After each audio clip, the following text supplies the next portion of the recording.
Hello viewers, আসসালামু আলাইকুম। SB take বাংলায় সকলকে স্বাগতম। যারা বেসরকারি শিক্ষা প্রতিষ্ঠানে নতুন শাখা খুলতে চান, বলতে অতিরিক্ত শাখা, তাদের জন্য আজকের ভিডিওটা। মাধ্যমিক ও উচ্চ শিক্ষা বিভাগের আওতাধীন বেসরকারি শিক্ষা প্রতিষ্ঠান স্থাপন। বেসরকারি শিক্ষা প্রতিষ্ঠানে স্কুল অ্যান্ড কলেজ, নিম্ন মাধ্যমিক, মাধ্যমিক, উচ্চ মাধ্যমিক পর্যায়ে পাঠদান, একাডেমিক স্বীকৃতি, শ্রেণী, শাখা, বিষয় এবং বিভাগ খোলার অনুমতি লাভে আগ্রহী শিক্ষা প্রতিষ্ঠানের প্রধানগণকে সংযুক্ত চক পূরণপূর্বক প্রতি জানুয়ারি, মে এবং সেপ্টেম্বর প্রতি বছর এই 3 মাসে আবেদনটি করতে হয়। প্রতি জানুয়ারি মাস, মে মাস এবং সেপ্টেম্বর মাস, এই 3টা মাস আবেদন করতে হবে। ds@moedu.gov.bd এই ইমেইলে সচিব, মাধ্যমিক ও উচ্চ শিক্ষা বিভাগ, শিক্ষা মন্ত্রণালয় বরাবর আবেদনপত্র প্রেরণ করতে হবে। নির্ধারিত সময়ের পরে প্রাপ্ত এবং অসম্পূর্ণ আবেদন বাতিল বলে গণ্য হবে। আবেদনপত্রের কোনো হার্ড কপি গ্রহণ করা হবে না। অনলাইনে আবেদনের গ্রহণ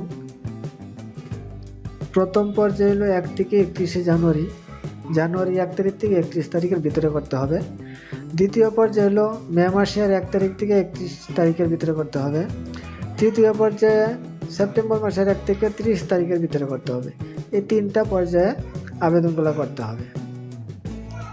এখানে একটা আবেদন ফর্ম আছে।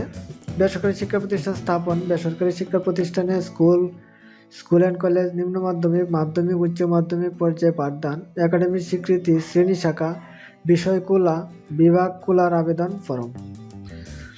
প্রতিষ্ঠানের নাম দিতে হবে, ঠিকানা দিতে হবে প্রতিষ্ঠানের, এবং প্রতিষ্ঠানের নম্বর দিতে হবে। আবেদনের বিষয় স্থাপন, পাঠদান, একাডেমিক স্বীকৃতি, শ্রেণী, শাখা, বিষয় খোলা, বিভাগ খোলা, যেটা প্রযোজ্য সেটাতে রাইট দিতে হবে। তারপরে আছে প্রার্থিত পর্যায়, পাঠদান, স্বীকৃতি, বিভাগ খোলার ক্ষেত্রে নিম্ন মাধ্যমিক হলে নিম্ন মাধ্যমিক, মাধ্যমিক হলে মাধ্যমিক, উচ্চ মাধ্যমিক হলে উচ্চ মাধ্যমিক রাইট দিয়ে দিতে হবে। তারপরে প্রার্থিত বিষয়সমূহ, বিষয় খোলার ক্ষেত্রে এখানে লিখতে হবে। প্রার্থিত বিভাগ, মানবিক, বিজ্ঞান, ব্যবসা, শিক্ষা হলে রাইট দিতে হবে। প্রার্থিত শ্রেণী শাখা খোলার ক্ষেত্রে শ্রেণী শাখা উল্লেখ করে দিতে হবে।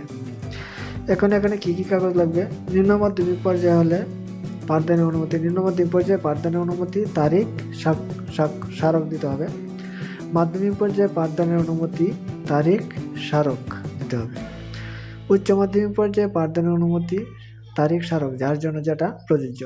নিম্ন মাধ্যমিক পর্যায়ে একাডেমিক স্বীকৃতির অনুমতি দিতে হবে, তারিখ, স্মারক। মাধ্যমিক পর্যায়ে একাডেমিক স্বীকৃতির অনুমতি, তারিখ, স্মারক। উচ্চ মাধ্যমিক পর্যায়ে একাডেমিক স্বীকৃতির অনুমতি, তারিখ, স্মারক। যেগুলো বললাম, যার জন্য যেটা প্রযোজ্য সেম লিখে দিতে হবে এবং এই কাগজগুলো অ্যাটাচ করে দিতে হবে।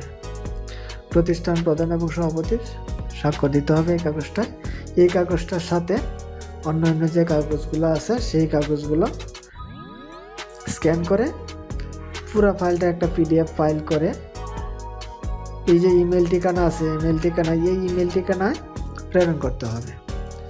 মূলত কাজ এটুকুই। শ্রেণী, শাখা, পাঠদান এগুলা খুলতে গেলে জানুয়ারি মাস, মে মাস, সেপ্টেম্বর মাস, এই 3টা মাসে আবেদন গ্রহণ করা হয় এবং প্রয়োজনীয় কাগজপত্র এবং ফর্মটা পূরণ করে স্ক্যান করে এই ইমেল করে দিতে হবে। হ্যালো বন্ধুরা, আমাকে ইনবক্সে অনেকেই বলছে কোথায় ইমেল করতে হবে, কি করতে হবে। আমি এটুকু ক্লিয়ার করার জন্য আজকের এই ভিডিওটা করা। প্রয়োজনীয় কাগজ সহ ফর্মটা পূরণ করে এই ঠিকানায় ইমেল করলে শ্রেণী শাখার আবেদন সম্পূর্ণ হয়ে যাবে। হ্যালো ভিউয়ার্স, আজকের ভিডিওটা এই পর্যন্তই। আমার চ্যানেলে নতুন হয়ে থাকলে চ্যানেলটা অবশ্যই সাবস্ক্রাইব করে রাখবে, যাতে আরও পরবর্তী নতুন ভিডিও আপলোডের সাথে সাথে নোটিফিকেশান চলে যায়। থ্যাংক ইউ, ধন্যবাদ।